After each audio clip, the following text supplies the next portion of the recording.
Hello guys, मैं निशांत आप सबका स्वागत करता हूं आपके इस चैनल ओनली ऑब्जेक्टिव पर। तो आज हम लोग देखने हैं हिंदी का, तो पूरा गदखंड देखेंगे। तो गदखंड में सबसे ज़्यादा हिंदी में क्या चीज़ से पूछा जाता था? तो ऑफिशियल यार लेखक से पूछा जाता है। तो हम लोग लेखक देखेंगे हिंदी का। तो चलिए स्टार्ट करते हैं, फालतू का नहीं। तो चलिए स्टार्ट करते हैं। पहला है, सॉरी सर, हाँ पहला है, श्रम विभाजन और जाति प्रथा निबंध किसने लिखा है? जो श्रम विभाजन और जाति प्रथा को किसने लिखा है? तो वह भीमराव अम्बेडकर जी ने लिखा है उसे, कि श्रम विभाजन और जाति प्रथा क्या है? तो भीमराव अम्बेडकर जी ने लिखा है। विष के दांत कहानी के लेखक कौन है? तो विष के दांत कहानी के लेखक नन्ही बच्चू शर्मा है। 3 नंबर है, भारत से हम क्या सीखे किसने लिखा है? तो मैक्स मुलर ने लिखा है। भारत से हम क्या सीखे, मैक्स मुलर ने लिखा है। 4 नंबर है, नाखून क्यों बढ़ते हैं? नाखून क्यों बढ़ते हैं क्या है? तो ललित निबंध किसने लिखा है? तो हजारी प्रसाद द्विवेदी ने लिखा है। नाखून क्यों बढ़ते हैं, हजारी प्रसाद द्विवेदी जी ने लिखा है नाखून क्यों बढ़ते हैं। और 5 नंबर में है, और 5 नंबर है, नागरिक लिपि किसने लिखा है? तो गुणाकार मूल्य लिखा है। नागरिक लिपि क्या है? तो निबंध है। नागरिक लिपि क्या है? तो निबंध है। और किसने लिखा है? तो गुणाकार मूल्य ने लिखा है। छठा है, बहादुर कहानी किसने लिखा है? बहादुर कहानी किसने लिखा है? बहादुर कहानी अमरकांत ने लिखा है। अमरकांत ने लिखा है। बहादुर कहानी किसने लिखा है? तो अमरकांत ने लिखा है। बहादुर क्या है? तो कहानी है। परंपरा का मूल्यांकन, परंपरा का मूल्यांकन किसने लिखा है? तो रामविलास शर्मा ने लिखा है परंपरा का मूल्यांकन। परंपरा का मूल्यांकन है क्या? तो एक निबंध है। परंपरा का मूल्यांकन एक निबंध है। जित जित मैं निखरता हूँ किसने लिखा है? तो इसे लिखा है पंडित बिरजू महाराज जी ने। इसे लिखा है पंडित बिरजू महाराज जी ने। अब नयो किसने लिखा है? अभिन्यो, सॉरी, अभिन्यो किसने लिखा है? तो अशोक वाजपेयी ने लिखा। अभिन्यो किसने लिखा है? तो अशोक वाजपेयी ने लिखा है। अभिन्यो किसने लिखा है? तो अशोक वाजपेयी ने लिखा है। 10 नंबर है, मछली कहानी के लेखक कौन है? मछली कहानी के लेखक कौन है? तो मछली कहानी के लेखक हैं विनोद कुमार शुक्ल। मछली कहानी के लेखक कौन है? विनोद कुमार शुक्ल। मछली कहानी के लेखक हैं विनोद कुमार शुक्ल। नौबत खाने में इबादत के लेखक कौन है? यतीन्द्र मिश्र। यतीन्द्र मिश्र यतीन्द्र मिश्र या नौबत खाने में इबादत के लेखक कौन है? यतीन्द्र मिश्र।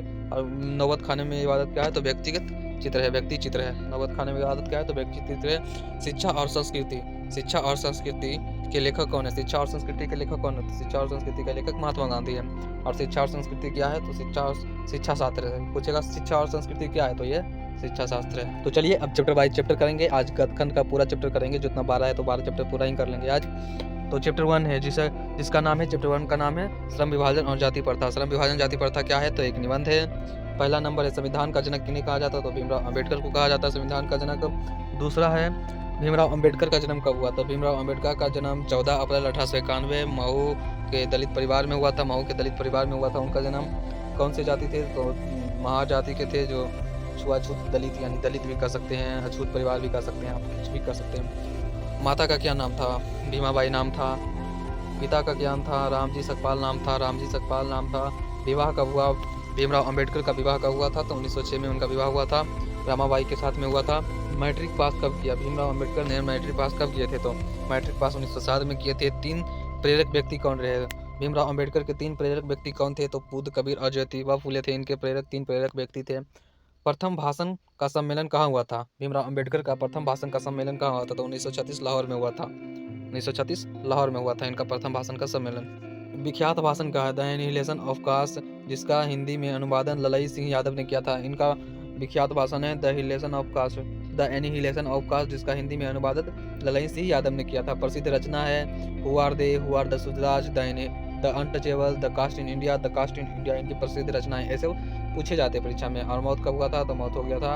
हम लोग अभी ऑब्जेक्टिव देखेंगे, जिसमें पहला नंबर है, श्रम विभाजन और जाति प्रथा के लेखक कौन है? तो श्रम विभाजन और जाति प्रथा के लेखक बी नंबर भीमराव अम्बेडकर हैं। भीमराव अम्बेडकर हैं। भीमराव अम्बेडकर है। दूसरा है, डॉक्टर अम्बेडकर के पिता का क्या नाम था? डॉक्टर अम्बेडकर के पिता का क्या नाम था? तो रामजी सकपाल नाम था। भीमराव अम्बेडकर के पिताजी का क्या नाम था? तो रामजी सकपाल नाम था। तीसरा है आधुनिक सभ्य समाज कार्यकुशलता के लिए किसे आवश्यक मानता है? तो श्रम विभाजन को आवश्यक मानता है, फिर श्रम विभाजक को ही मानेगा। चौथा है, जाति प्रथा भारत में बेरोजगारी का एक खाली स्थान कारण बनी हुई है। तो प्रत्यक्ष और प्रमुख दोनों बना हुआ है यार, ऑब्वियसली दोनों ही बना हुआ है, प्रत्यक्ष और प्रमुख दोनों ही है। 5वां नंबर, मुख्य नायक क्या है? तो मुख्य नायक एक पत्रिका है जो भीमराव अम्बेडकर के द्वारा लिखा गया है। छठा नंबर क्या है? डॉक्टर भीमराव अम्बेडकर की मृत्यु कब हुई, कब और कहाँ हुई? डॉक्टर भीमराव अम्बेडकर की मृत्यु कब और कहाँ हुई? 1956 दिल्ली में हुआ था। और 7वां नंबर है, डॉक्टर भीमराव अम्बेडकर का जन्म कब हुआ? तो 14 अप्रैल 1891 को हुआ था। 14 अप्रैल 1891 को हुआ था उनका जन्म। और इसे नंबरिंग को छोड़ते यार, नंबरिंग गलत हो गया थोड़ा। प्राथमिक शिक्षा प्राप्त करने के बाद अम्बेडकर उच्च शिक्षा प्राप्त करने के लिए कहाँ गए? तो न्यूयॉर्क गए थे। उच्च शिक्षा प्राप्त करने के लिए वहाँ कहाँ गए थे? तो न्यूयॉर्क गए थे। फिर है, अम्बेडकर चिंतन व रचनात्मक के प्रेरक व्यक्ति थे। बुद्ध, कबीर और ज्योतिबा फुले। 3 प्रेरक चिंतन और रचनात्मक के 3 प्रेरक व्यक्ति कौन थे? बुद्ध, कबीर और ज्योतिबा फुले, इनमें से सभी होगा।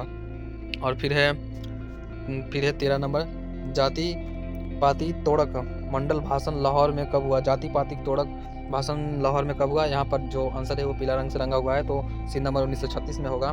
8 नंबर, अंबेडकर की दृष्टि में भाईचारे का वास्तविक रूप कैसा होता है? तो दूध और पानी के मिश्रण की तरह, दूध और पानी के मिश्रण का, जिस तरह से दूध और पानी मिल जाते हैं उसी तरह से अंबेडकर के नजरिए में भाईचारे का रिश्ता होता है। 9 नंबर है, भारतीय संविधान के निर्माण में महत्वपूर्ण भूमिका किसकी है? तो भीमराव अम्बेडकर की।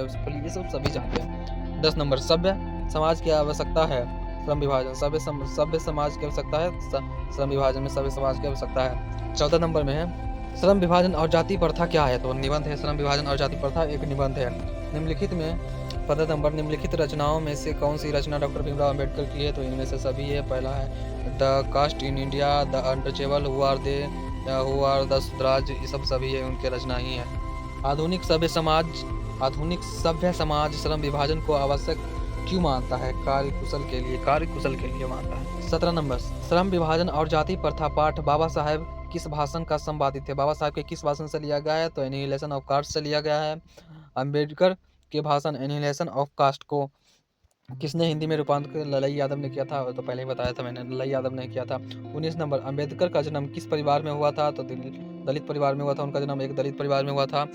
23 नंबर है, लेखक की दृष्टि में विडंबना की बात क्या है? जातिवाद के पोषक की कमी नहीं है। जो अभी के वर्तमान समय में जातिवाद के पोषक की कमी नहीं है, यह उनकी दृष्टि में, बाबा साहेब की दृष्टि में विडंबना की बात है।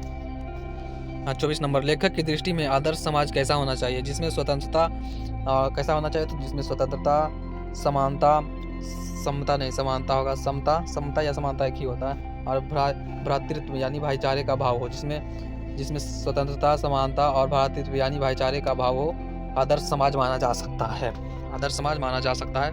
25 नंबर है, लेखक बेरोजगारी का प्रमुख और प्रत्यक्ष कारण किसे मानते हैं? तो जाति प्रथा को मानते हैं। फिर 20 नंबर है, लेखक को इस युग में कहाँ विडंबना दिखाई दिया? जातिवाद में उन्हें विडंबना दिखाई दिया। 21 नंबर है, डॉक्टर अंबेडकर के माता का क्या नाम था? तो भीमाबाई उनके माता का नाम था। डॉक्टर अंबेडकर ने पीएचडी की उपाधि कब धारण की? तो 1916 में उन्होंने, डॉक्टर भीमराव अम्बेडकर ने पीएचडी की उपाधि कब धारण की? तो 1916 में। 26 नंबर है, the caste in India their mechanism किनकी रचना है? The caste in India their mechanism किनकी रचना है? तो भीमराव अम्बेडकर की रचना है। 27 नंबर है, आर्थिक पहलू से भी जाति प्रथा है। आर्थिक पहलू से भी जाति प्रथा खालिस्तान है हानिकारक, खालिस्तान है हानिकारक, खालिस्तान में क्या आएगा? तो हानिकारक। 28 नंबर, डॉक्टर भीमराव अम्बेडकर का जन्म कहाँ हुआ? तो महू मध्य प्रदेश में हुआ था। महू मध्य प्रदेश 1948 ईस्वी में हुआ था। 29 नंबर है, डॉक्टर अम्बेडकर ने किस पत्रिका का संपादन किया? 19 नंबर है, डॉक्टर अम्बेडकर ने किस पत्रिका संपादन किया? तो बहिष्कृत भारत नामक पत्रिका का संपादन किया। 30 नंबर है, भारतीय संविधान का निर्माता के रूप में हम किन्हें जानते हैं? तो भीमराव अम्बेडकर को जानते हैं भारतीय संविधान के निर्माता के